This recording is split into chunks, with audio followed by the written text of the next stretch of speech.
welcome back to another episode of the Who Are You to Lead Anyway podcast, where we focus on mastering the skills you need to navigate leadership and life with more ease and less angst.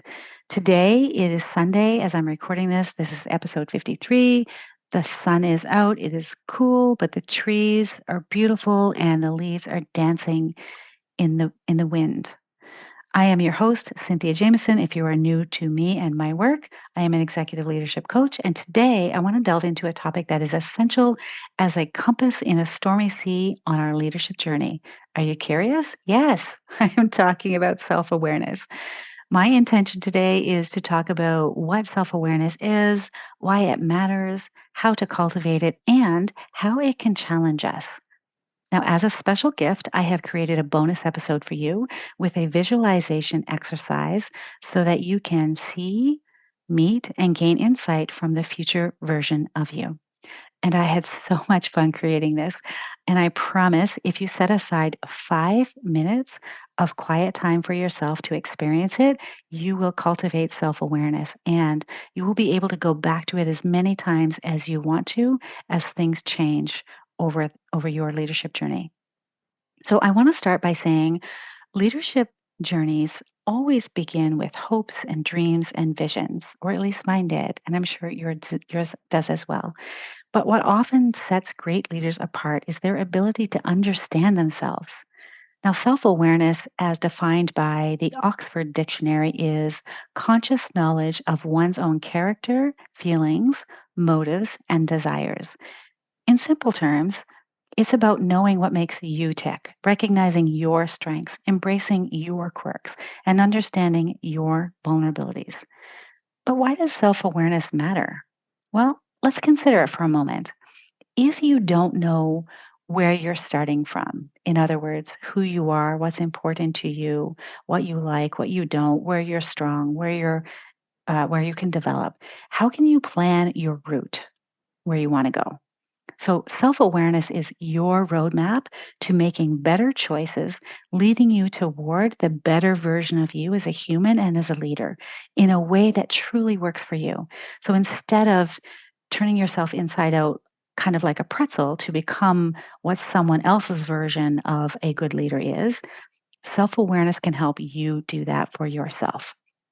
It is the impetus to change because it alerts us to what we want, what we need, and what we might desire to change. And we can then investigate our reasons for making that change and then decide to do it. Self awareness is the foundation of emotional intelligence, a key ingredient for effective leadership, if you will. And when you know how you react in certain situations, you can manage yourself so much more easily. You can manage your emotional state much more easily. And because of that, you are able to make more thoughtful decisions. Now, self awareness is also a game changer from a communication perspective. When you understand your communication style and how others perceive you, you can make choices to adjust your style, adjust your approach, adjust your message to be authentically you, which leads to more effective and empathetic interactions. Now, when you understand your own emotions, your own triggers, you are more likely to be able to understand those of others, which means you're also much more able to navigate conflict more effectively because you're remaining calm. So, in a nutshell, self awareness is like the compass that guides you through all of the complex terrain of human interactions. It makes us relatable, adaptable, and much more emotionally intelligent communicators. So, how do you go about cultivating self awareness, you might be asking? Well, it's like tending to a garden. It takes time, it takes care, and even some dirty work now and again, meaning you have to be willing to feel the strong emotions that may come up. Now, I've talked before about the importance of being aware of and knowing your strengths, your values. And in addition to this, I wanted to offer some specific strategies that you can experiment with. I have 4 of them outlined here for you today. I know there are more, but these are the ones that I wanted to spend some time just talking a little bit more on a deeper level about. So, the first one is journaling. So, being able to write down your thoughts, your feelings and your reflections on a daily or a routine basis is kind of like having a conversation with yourself on paper. Now, I like to use it, I'll share with you personally in a way where I sit quietly and I ask myself, what is the situation that I want to resolve?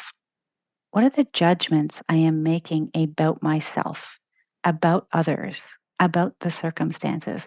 And I have to be honest with myself if I'm really going to gain any awareness here. I have to be thinking about what are all of the thoughts that I'm having about this particular circumstance? What are all of the feelings that I'm having about it? And what are the fears that are wanting to be heard for me? So I personally love to ask myself and my clients, how can this problem be an opportunity for me or create a possibility for me? What about this situation can inspire me toward greater things? Is another great question to ask. And another nuance here is when you are able to zoom out and take yourself out of the situation, you can look at what are the choices that you have that you feel inspired by, and from there, create a plan of action. So, for me specifically, when I have done that, I then ask myself, my last question to myself is okay, now what do I need to believe about myself in order to carry this out? So, this is the method I use the most. I use it when I notice I am in a negative emotion. And it's like a cue for me to just stop and ask myself, kind of hand on heart, what am I thinking? What am I feeling? What am I believing about myself in this situation? Which gives me awareness into how I am creating the results I currently have, or to say it a little bit differently, how I've contributed to the situation, because I have. Now, I want to offer a pro coach tip. This is truly a coach tip. So, asking what or how questions is a process of self inquiry, which allows us to dig deeper, unveiling hidden motivations and unlocking the doors to self improvement. We can get at some of the unconscious thoughts with what or how questions.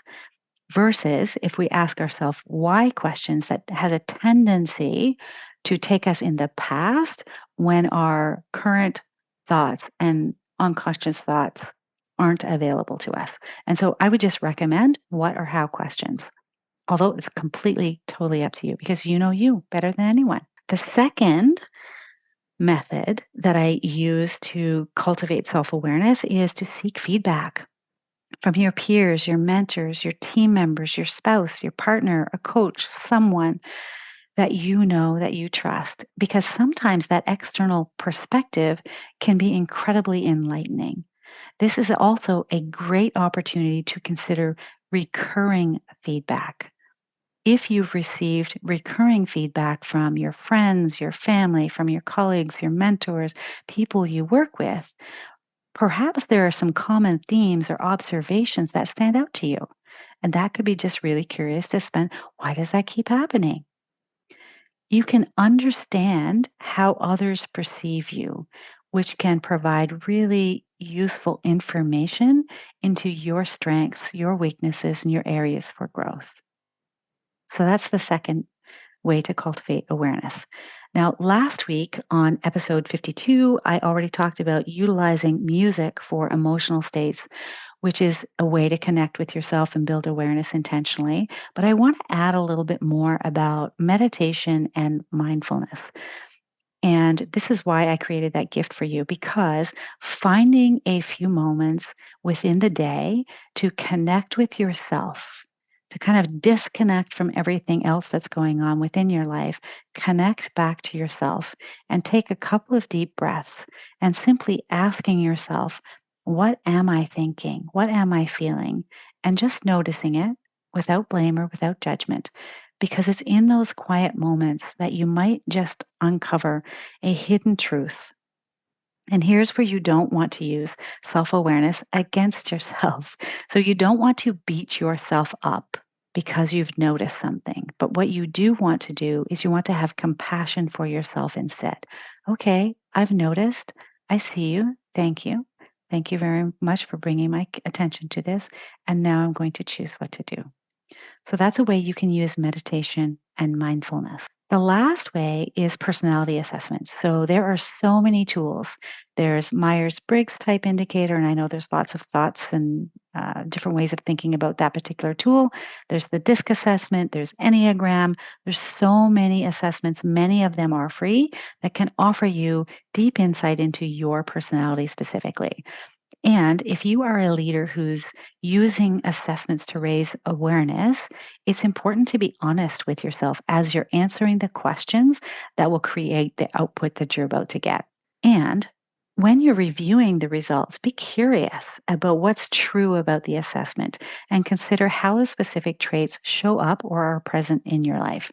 I'm always a big fan of this for anything really. It's kind of like take what serves you and leave the rest. And that doesn't mean take something that you've heard repeatedly about yourself and kind of ignore it. That's not what I'm saying. But what I'm saying is find what's useful to you. Also, from an assessment perspective, it can be really interesting to share your assessments with others that you trust and value input from and ask for observations or feedback based on the results that you have. Because this can help you determine if how you see you is how others perceive you. And are those two selves congruent? Now, many of you listening, because you are leaders, have likely had multiple assessments over time. And what's interesting about that is that regularly assessing allows you to track your personal growth. As you adapt and change over time, so do the outputs of these assessments adapt and change over time, especially if you have chosen to do that intentionally. Now, all of these ways are tools that are valuable signposts on your journey to self awareness. And combining these with self reflection enables you to take a holistic approach to personal growth. So now I want to shift to just talking a little bit about the challenges and compassion. But here's the deal.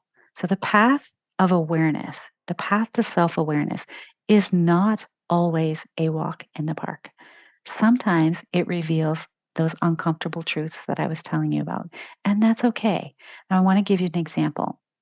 So let's say, for instance, that there's an uncomfortable truth that shows up that says, I have a tendency to micromanage my team.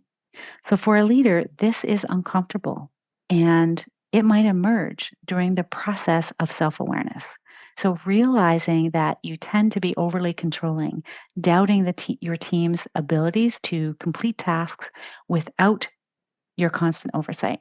This realization can be really uncomfortable because it challenges your perception of yourself as an effective leader. However, acknowledging this truth can be a significant turning point. It opens the door to addressing the issue, to understanding the underlying reasons for this behavior, such as trust issues or perfectionism, and then being able to take intentional steps to empower and trust the team more, ultimately improving your leadership style and team dynamics. So, embracing uncomfortable truths like this one is a vital part of personal and professional growth. And it demonstrates that leaders are not infallible. We do make mistakes. And self awareness is the first step in being a more effective and a more empathetic leader. And the most important thing is to be compassionate with yourself along the way. Look, we are all human. We are all trying to do the very best that we can, and we are all a work in progress. We can only do better when we know better. And the key is not to just know yourself, but to accept yourself, to accept where you are on this journey of leadership in life. So, again, we never want to use self awareness against ourselves because it erodes our self trust. And those uncomfortable truths are often the stepping stones to becoming more authentic and more empowered. So, there you have it, friends. Self awareness is your leadership superpower. I invite you to embrace it, to nurture it, and to be kind to yourself throughout the journey because you have got this. And as I wrap up today's episode, I want to leave you feeling inspired, confident, and ready to embark on your self awareness journey. The path ahead is exciting, it's full of revelations, and it's going to make you an even better leader than you already are. So I want to thank you from the bottom of my heart for joining me today. Until next time, embrace your uniqueness, cultivate self awareness, try the visualization exercise out. Let me know how it goes. And remember that you have all of the potential to lead with grace and power in an authentic way. I will see you next week. Take care. Hey, listener, it's Cynthia. I want to say thank you for joining this incredible expedition of self discovery and leadership growth as a listener of the Who Are You to Lead Anyway podcast. I hope you've enjoyed the tips, tools, insights, and conversations with my remarkable guests so far. If you want to take your leadership journey to new heights, join my newsletter where you'll receive exclusive updates, bonus content, and valuable resources to support your ongoing development as a leader. See the show notes for the newsletter sign up. As a token of my sincere appreciation, I want to offer you a complimentary self discovery workbook designed to raise your awareness around what might be in your way of even greater success. To claim it, simply head over to my website. I'll put that link in the show notes www.cynthiajamisoncoach.ca. Sign up, and your workbook will be delivered right to your inbox. And there is something I would love to ask of you. Your feedback is an incredible gift and is an important part of this community. I really want to know what topics resonate most with you, what guests you'd like to hear from, and how I can serve you better. Your ratings, reviews, thoughts, and feedback will guide me in tailoring future episodes to give you more of what you want and need on your leadership journey. So if you're loving the Who Are You to Lead Anyway podcast, your input means the world to me, and it helps me shape an even more enriching and impactful podcast for you. I would really appreciate your help in spreading the word about the work that we're doing here. Once again, thank you so much for being part of my podcast family and for investing in your leadership growth. Remember, leadership starts with knowing yourself and embracing your unique abilities. Together, let's continue to thrive as authentic and influential leaders. Thank you so much for listening.